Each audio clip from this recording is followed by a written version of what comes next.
Hello and Jai Shri Mataji. Jai Shri Mataji. Jai Shri Mataji. Jai We Shri are Mataji. Luis Garrido and Daniel Boston, and we greet you all to our conversation about basically work of Luis Garrido. Today is 14th of May. For me is the first day after the full moon. For you, it's exactly the full moon Full moon, today. yes. And 2015, yes. Sorry, 2025, the year. 2025 for 25. the people who will eventually watch us in the future. I have to tell you a few things about this project and about Luis. First of all, you have to know that I meet Luis about uh, 5 or 6 years ago when I read his first book. I met Luis and Carol in my head reading those books, and I have a very good feeling about them all the time. Wasn't only me, my wife as well. They write at least 5 books that I know. Probably there are a little bit more. Luis will tell us. But for this project about talking about Sahaja Yogi who are authors and scholars, I meet Luis only yesterday. And wasn't a surprise that we feel a good connection after only a few minutes of conversation. That that is a proof that Sahaja Yoga is working because Yes, because we don't know each other. He definitely don't know me at all. If I know him only from his writings. And all of the sudden, he answered to my email to ask for a conversation. And when we talk, which was completely spontaneous because we want to arrange a proper time for a conversation, but changing text on WhatsApp, we realized that we can talk in real time then.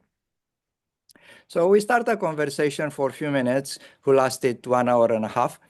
And in the end, we decided to do that conversation more formal for the hoping for the benefit of myself, but also for others who, if they read Luis' books, I'm sure they will find more interesting things. If they don't read it, probably they will try to buy them and read them because there are real good books. Now, also you have to know that we live in completely different areas. I live in New Zealand, which is exactly opposite to UK, and our time difference is about 11 hours. I will start thanking to Luis for that opportunity to talk about his books and about few other things about his life in Sahaja Yoga. And I will ask him, please let us know who is Luis Garrido, what he's doing now. Yes, not much. I'm retired now, and I've been doing these books about William Blake and about Sahaj Yoga, really. Mataji asked me to write about Sahaj Yoga for many, many times, from day one, really. She asked me to write about Sahaj Yoga. And of course, I waited until retirement, then I started writing them. And when mother asked me to write those books, to write about Sahaj Yoga, I always had the same reply that I'm transcribing your talks, mother. To me, this is the most important thing. I worship your talks, really. What can I say that you have not said? You've said everything. There's nothing for me to say. But she said, no, I wanted to write about Sahaj Yoga, but my reply was always the same. I have nothing to say whatsoever, you see. I don't know what to say. There's nothing beyond mother's talks, really, beyond her lectures. What on earth could I say?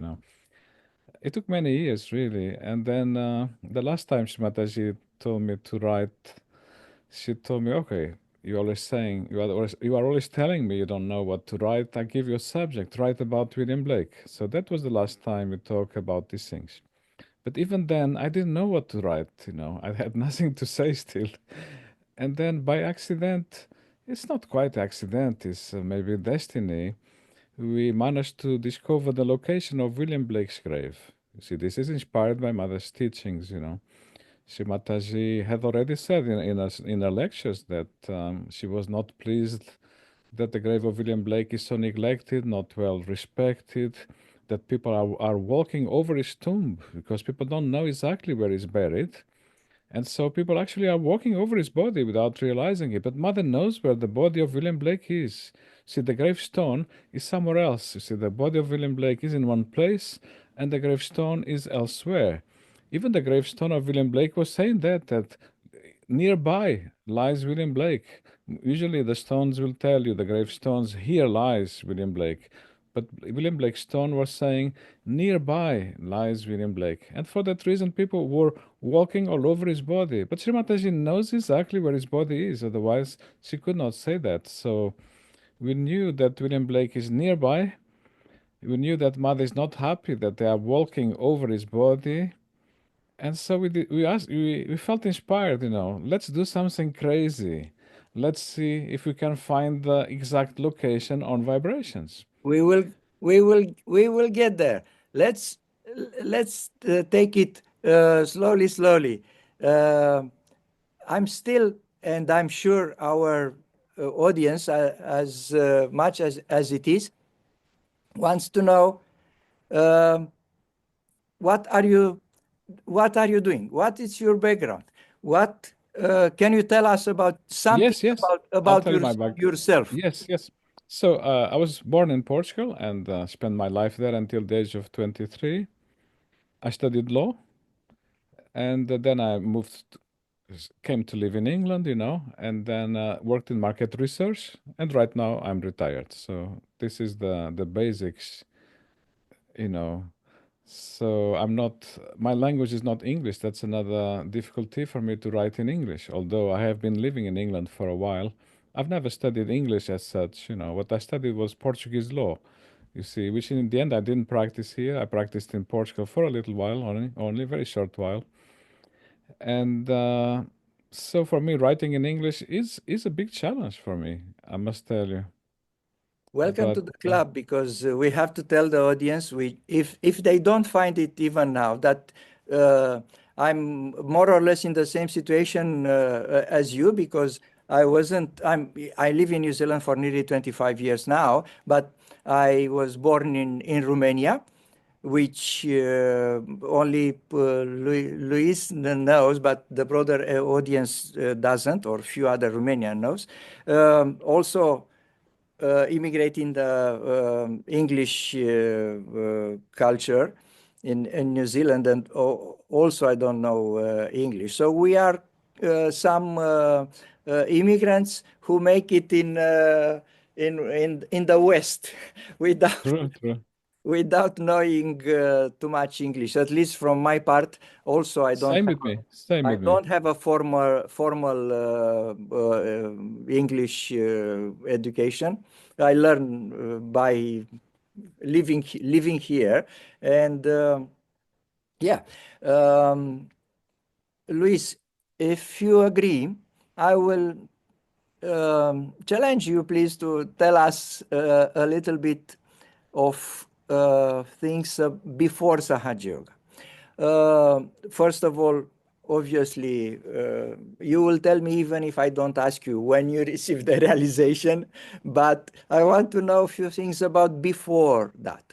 Uh, was something in your life who drawn you to Sahaja Yoga, to a trigger who make you choose that path? Was something in your childhood or some little experiences, if you have it, Yes. you want to share with us? Yes, I used to feel the joy of the spirit in me, like one feels after self-realization, you know. So But when I got before, self-realization, but by the before, time yeah, before Saj Yoga, as a child, I could feel that joy of the spirit, the thoughtlessness and all that. So, but by the time I met Sri Mataji, I was very caught up.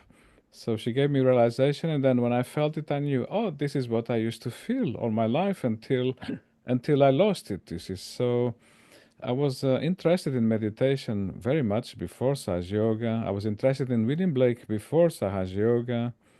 I was interested in all the religions, whatever I could learn. So I was constantly seeking. And I remember as a child, when I heard about the name Lord Buddha, I heard it in a conversation, and immediately it's as if something happened inside of me. I was in a state of bliss. And I thought, oh my God, I need to find out about Lord Buddha. I want so much to worship Lord Buddha. If only there was a temple of Lord Buddha in Portugal, which there isn't. There was not in those days. I would go there and worship, but I had no basis for saying these things. I just heard the name, and there was a great feeling inside. And I thought there's a sign of something that when you hear you see, I think we all have the knowledge inside. We are born with it somehow, so we are sensitive to the incarnations, the great deities, the great saints, even without any knowledge. It's the knowledge within is there. It works. So I have hope that when I die, in my next life, if I see mother's photograph, I will recognize her again. I hope so. This is something I prayed to mother, that in my next life, mother, please allow me to recognize you again and to worship you again. um, just because you bring that into discussion, um, that's the beauty of those recollections and about the discussion, because we find common ground, which is especially for me a big joy. Talking about the next life, I um, uh, read and heard Shimataji that she said that we will incarnate only if we want it. So I was very much hoping that will apply to every one of us, or at least will apply to me, because will give me possibility to choose, which honestly I have no idea how should I choose. If you ask me now, I don't know how should I choose. If you ask my wife, she said, no, I don't want to reincarnate again, to go again to all this mathematics nightmare in the school. And Yes. she was joking, obviously, but yeah, we have this controversy every laughing, obviously, every here and there. So we don't know our whereabouts for the next time. But your observation is very pertinent. I mean, yes, if we come back, obviously we should recognize Shimataji again. I That's hope so. I that's hope. for sure. Yes, I'm sure that we will come on a even bigger level than now. And also I'm sure we do something good in our previous life, then we are here able to also recognize Shimataji, because the majority of us come when they see Sri Mataji photo, come to Sahaja Yoga. Yes, The yes. majority of This that. happened to me, you know. Exactly. So that I want to bring So the the next pho- topic. Yeah. the photograph of Sri Mataji is very important. I didn't know who Sri Mataji was, and I was looking at her photograph on a window shop for about a year and a half without knowing who she is. This is just the divine does those miracles, you know. In those days, we had to do lots of law exams. You know, I had a very long law course. You know, studying law. We had lots of exams, and You sometimes are talking about Portugal. Sorry to in interrupt. Portugal, the photo when I saw mother's photograph, In Portugal. you see, in Portugal, yes. So What I didn't know about Sahaj Yoga, what year? and that was 1981. It's 1981, yes, Yep. and maybe end of 1980, but mostly the whole year of 1981. We had some difficult exams, and we used to go and see a lawyer for to help us, you know, towards our law exams, you know. And this lawyer used to say, "You wait outside, you know, wait outside this, you know." So we had to wait outside in the streets, and in the streets there was only one shop, and that was a photographic shop. And in that photographic shop, they had a big photograph of Sri Mataji at the front of the shop, you know. And there was nothing else to look at in that whole street, so we were looking at mother's photograph. And my friend she was a niece of the lawyer. She used to say, "Look at this lady, you know, look at the dot on the forehead of this lady. Always look at the dot, you know. Why? Because my aunt also has the same dot because her aunt was from Goa, Indian is also. So she also had the same dots. So look at the dot of this lady. So when you go inside the office, you know, if you see my aunt, don't stare at the dot. Don't talk about the dot. Don't ask her, is that blood or something? Don't say anything about the dot. Just greet her with respect. Otherwise, she'll throw you out of the office, you know, straight away. If you start talking about that dot or saying, is that blood or anything stupid, you are out. So you can look at this lady here. It's also another Indian lady, you know, with the same dot. And that's it. So we had nothing else to do. We used to look at Shimata's face, looking at the dot, waiting to be called by the lawyer to get a lesson from him. And every time we did this, we had very good exams. You know, the exams were very easy, and we used to think this lawyer is a genius. He can guess even the questions that are going to happen on the exam. How can he do this? You know, we thought he was a genius. We didn't know this is the effect of looking at mother's photograph before an exam. So I was exposed to mother's photograph for 1 year, you see, and then one day. Shimataji came to Portugal, you see, and my mom attended the program, In what and year? that was 1991? 1982. So, 1982. so 82. So for a year, all I had was mother's photograph, Yep. without knowing who she is. But Yeah. you know, I was looking at her a lot, you know. And then one day, my mom goes to see Sri Mataji, you know, and then she arrives home very late, you know, that night. She arrived at 3 a.m. Between 3 a.m. and 4 a.m., my mom arrived back home, and she woke me up. Because this is right, the best time to wake someone up is around 4 a.m., you see. And she showed me the photograph of Sri Mataji and they said, here she is. This is the one you've been looking for all your life, you know. So the photograph came to my home, you see. So the next day I went to see Sri Mataji, you know. And what a tremendous thing, you know. When I saw Sri Mataji the first time, I got a vision in which I saw all my previous lives in matters of seconds, you know. This vision is in about a few seconds.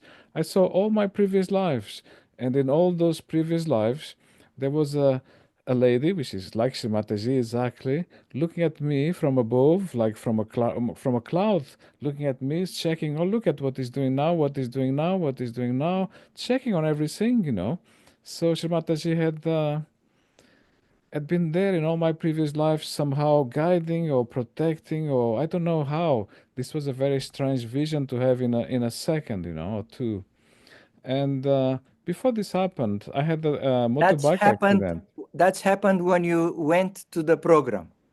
When I first saw Sri Mataji, First, I Up, saw her face. When I you saw saw her the, face, and this happened to me, you see. so But Shimataji have two programs. The first one was attended by your mother, and the second one, no, the second one was at the place where she was staying. It was not aha, a, it was an informal public program. yeah, Not okay. the public program. It's just for the people who had already seen mother before. She was welcoming them to her home, the place where she was staying. And who bring you there? Your mother? My mom brought me there. Yep, yep. So we went there, and before this happened, you see, I had a motorbike accident, you see. And in that motorbike accident, while I was, the motorbike hit the car, and my body went up in the air, and then during those seconds where I was up in the air before hitting the car, I saw my whole life, not my previous lives, that current life that I had, as a child. I was still young. And I saw all my life up until that moment. Then I saw my funeral.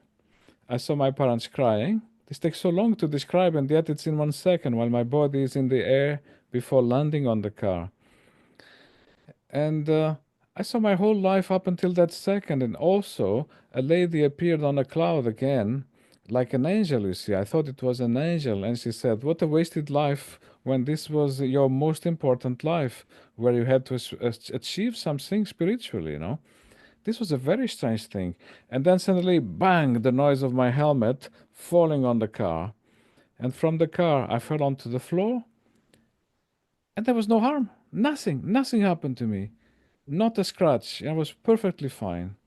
So this was the experience where I was able to see my whole life in a second.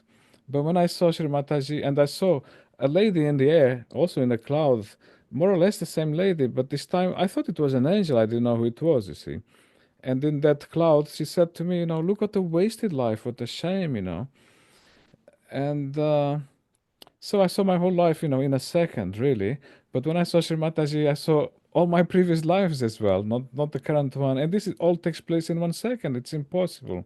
I mean, if I could describe in great detail the whole thing, but it takes ages to say.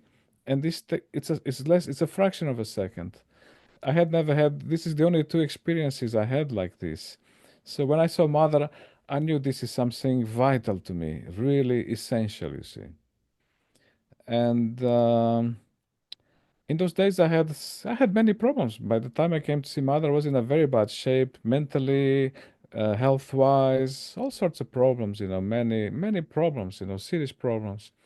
And Mother started solving all my problems straight away, immediately. So it was an enormous experience, really. Including your physical mother, uh, she have problems and she get better.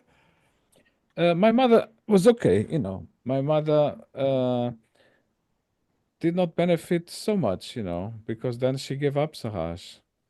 So she never felt such a any big improvements or anything. But she So bring you Mama, to Sahaja. But she she bring you to Sahaja yes, Yoga. yeah, She's done her job. yes, I think Like so.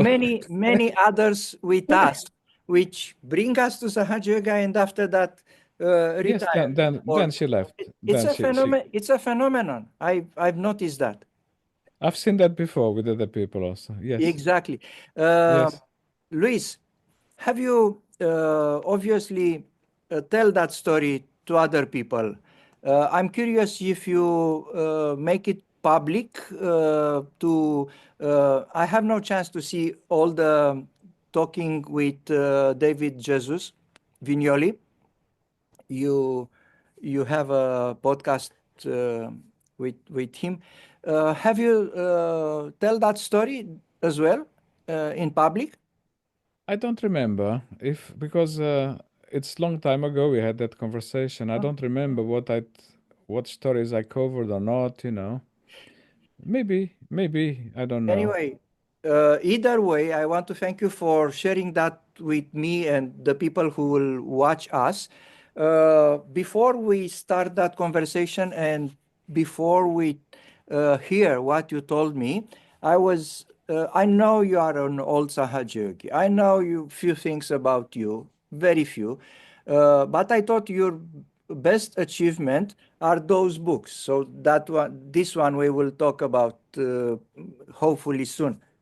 But I have to tell you, my friend, your best moment in your life are the one you just told me now. I mean, Oh, yes. Meeting your Srimataji, yes. your It's the book, yes, highest. your book are important and will be important for the people who will read them as the informate information level, as the spiritual level. But what you tell me now, what you told me now, it's something from the different world, and thank you for that. um, so we are in 1982. 2. Yes. So, I You- met Srimataji and yes. she told me I should come to England to visit her, you know. At that time, she told me that, and out of politeness, I said nothing, but my mind was telling me it's not a good time for me to go because I've just finished my law degree. Now my parents want me to, start working and do something with my life. They won't be pleased, my parents, if I go to travel now to take a nice holiday, and I didn't have the money. I was a student, still didn't have my first job as a lawyer. So inside myself, my brain said, I can't go because, I can't afford it now to travel and I need to concentrate. My parents won't be pleased. So, out of politeness, I said nothing. So, mother was telling me to do one thing and the message was not penetrating, you see. So, mother told me again, a second time, Louis, I'm telling you, it's very important. You must come and see me in London. You must pay me a visit.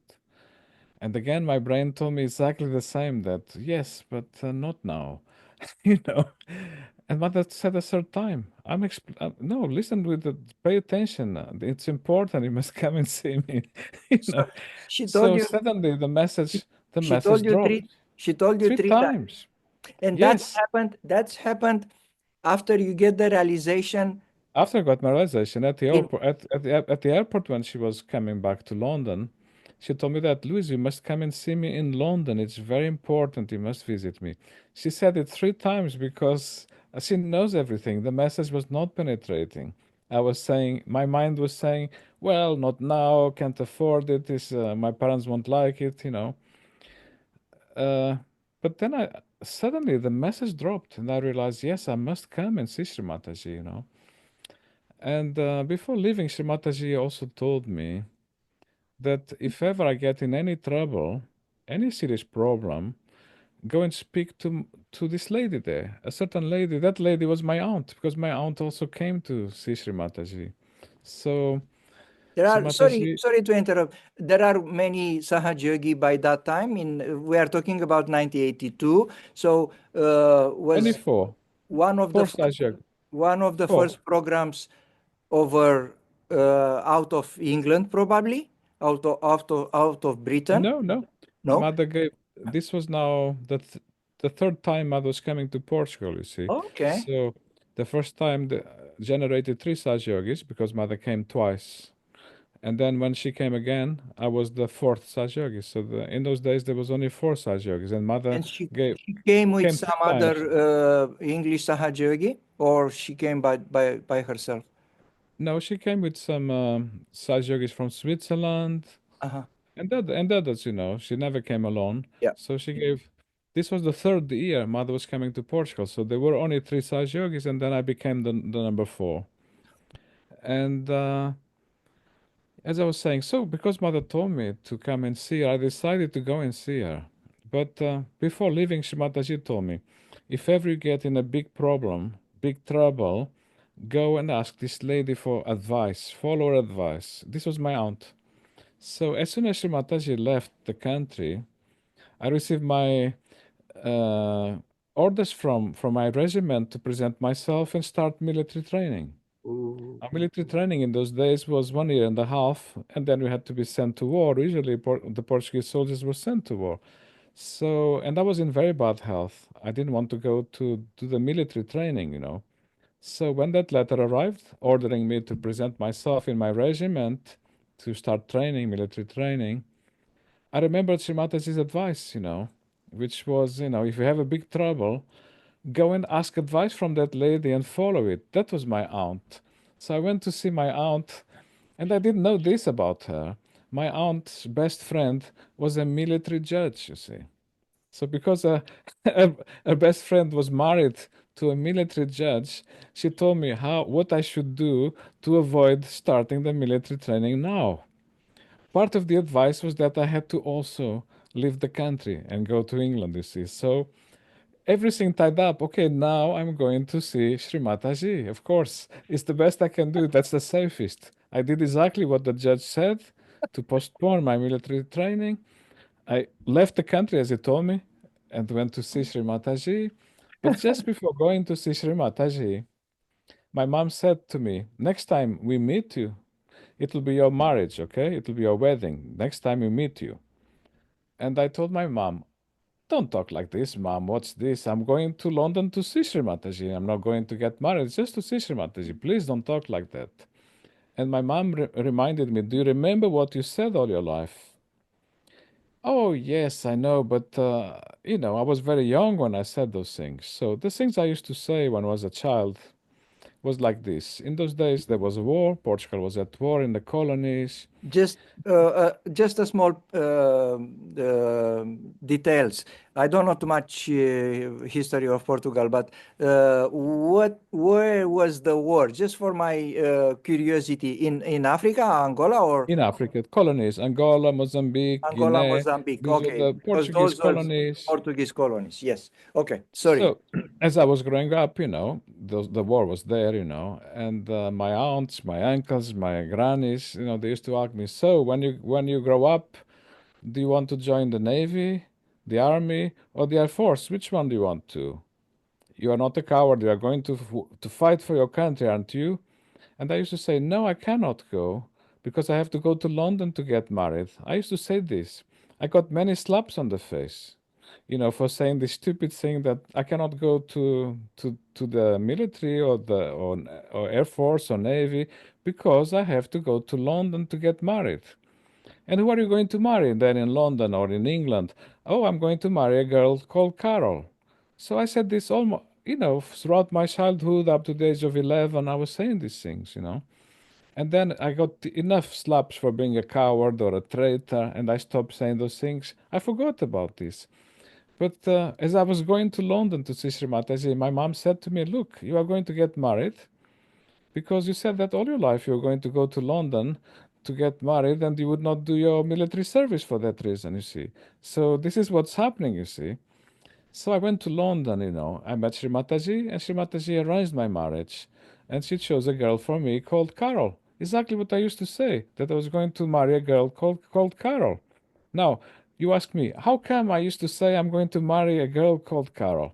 How this happened is like this. There was a popular song called Oh Carol. This is a pop song there was. Oh, And I, Carol, that's the one. And I used to, the sweets. yes, that song had been translated to Portuguese, the language, the words, and I used to sing it as a child. There were lots of competitions, for children, at the zoo. And every time I went to the zoo for the competition, I always won the competition. And my song was always the same. Oh, Carol. And then there was some competitions at the casinos for children. I also used to go there. Whenever I went there and sang the song "Oh Carol," I always won the competition. So this is the reason why I used to say when they ask me, "So what's the name of the girl you are going to marry?" Carol, of course. So Shimatashi shows me an English girl, and the name is Carol. You see, which is amazing.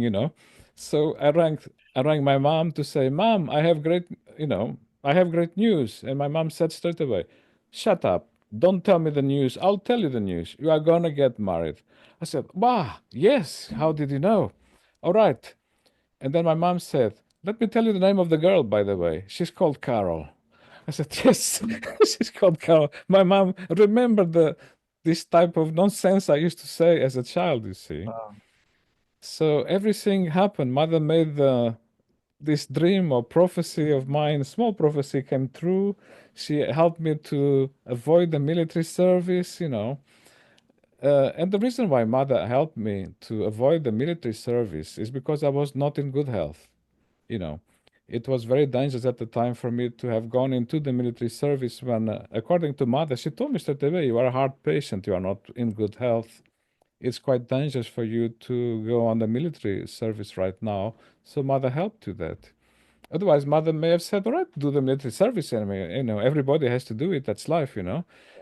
Usually that's the situation, but there was a health reason, so mother helped, you see. So I am very thankful to mother the way she helped me with so many things. Mother would help everybody. Everybody. She How's had how's your health now? Your problem was with the heart, you said? A little. yes. Uh, Well, I still have a little bit of sometimes a little bit of high blood pressure, but nothing okay. else, you know. Just a little bit of high blood pressure, you know. But you are in a good health, like your I hope face will so. show. I don't know if I'm in good health, but everything is fine. I've so far, you know, but old age is old age, so we'll see. But so far, so good. I've We never have had to any. we have to tell the audience that we are the same age, and we are both retired. I am before my age one year, and I suppose you are retired at 65 or something. 60, yeah, 66. Yeah. In England, we retire at 66. Okay. In New Zealand, 65. In Romania, 65. But I retire one year early. I get offer I cannot refuse, so I have to. I- Yes. was fantastic. Was very good. Best decision in my life. So we are the same age. Um, If you want to tell me more about your experiences in Sahaja Yoga, you are most welcome. Before we started, we said we go brief on this biographical stage of your life, but looks like was one of the best story I heard. One of the first Sahaja Yogi uh, ever, because not too many Sahaj Yogi by that time, even in England. Shimataji, I remember, struggled few good years with some people. Obviously, you meet them.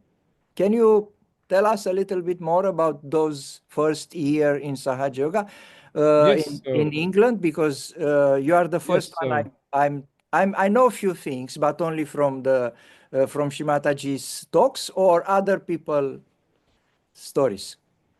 So some other told me to come to England to meet her. So I was coming.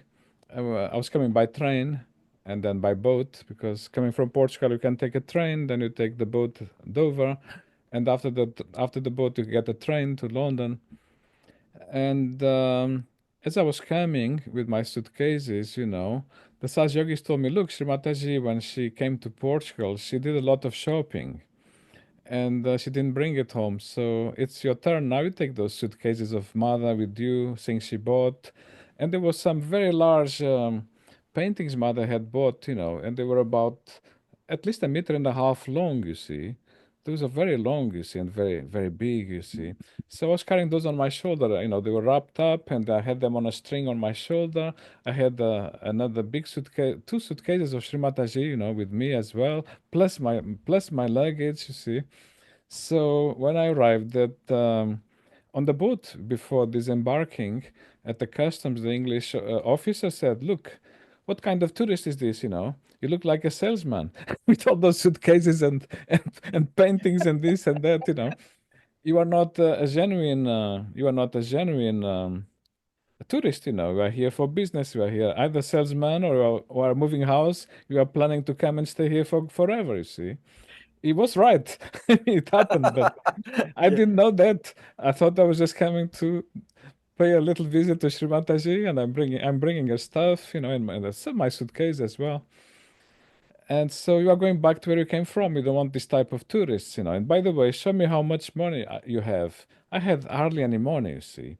Have you got a return ticket? No, not yet, just a one way. Okay, that's very obvious, your intention, you see. Don't have a return ticket, you have hardly any money, and tell me the address where you are staying. Oh, I haven't got an address to stay. No? What have you got then? Oh, I have a phone number. It's the phone number of the ashram. It's then when I'm in London, I will ring that number and find out the address. So my traveling arrangements were completely in the air, no planning. You see, just came like this. So he said, "All right, go to this place in the queue." I was the only one on that queue, the ones who refused to send back. You see. So another guy comes and joins my queue. A big man, very well dressed, very wealthy. He goes to the same queue as me, which is the queue for the people who have been refused.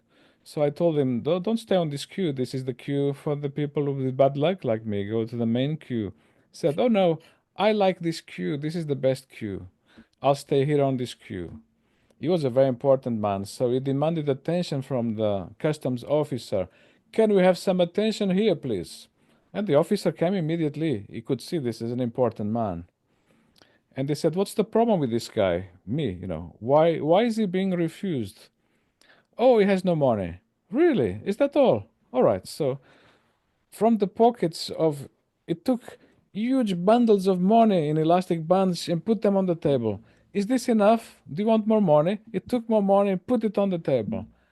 Okay, now there is money. But what about an address? That's my address. You can have my address. You can stay with me. Do you take responsibility for this man? Do you sign a declaration that you are responsible for him? Absolutely. Give me the paper. I'll sign it straight away. I've never seen this man in my life. So I was admitted straight away, me and him. Of course, he was admitted, but I was admitted because now he's responsible for me. He's giving me an address. He's giving me all this money if I need. So they could not refuse me. This is a big miracle. And when I went on the train, I saw this man again, and he was like giving a speech in a little compartment, and everybody was there listening with great respect to him. And I thought, oh my God, I have to keep an eye on mother's luggage in case someone steals it and the paintings. So I left that carriage and went straight away to where I had all my suitcases and told the guy there with me, keep an eye on these suitcases. They are from a great lady, saintly lady, very important. While I go and say hello to that man because he did all this for me, you see. So I went to that carriage where he was giving a big speech. When I arrived there, he was gone. And they asked the people, where did this man go? The one who was here giving a big speech. There was no man here giving any speech or nothing. There was no man here, just us. That man, this a train, a moving train, it disappeared. Who is this man? I felt I didn't even realize that man must have been someone very special, like an angel or something. But he brought me to the country. So I arrived in London. I made a phone call. They told me the address of Shalsham Road, and then I met Srimataji, of course. So it's a very strange journey. Luis, you know me barely for 25 hours, but you know that I'm not easy shut up, not easy shocked by something. Uh, wow, wow. Yeah, your stories let me speechless. Do you have more stories like that, my friend? I mean, I you have, yes, you lots just of them, you lots just of them. you just started. So, Can we uh, take a break? Is it possible to take a break? dear people who look at us Can I now, take? I prepare I'm, all I'm, the I'm, books. I need to take a break. Sorry, I need to take a break. Maybe you can talk about the books, and I'll be back in a minute. Okay, Do you okay. mind? You can talk about the books. I'll be back in a second. I will talk about you. Uh, dear people who are watching us, I was hoping to talk about this book of Louis, and instead of that, we are talking about more important things like his fantastic experience in Sahaja Yoga. So we will continue to be amazed about his experiences, and hopefully sometimes we will get to the books.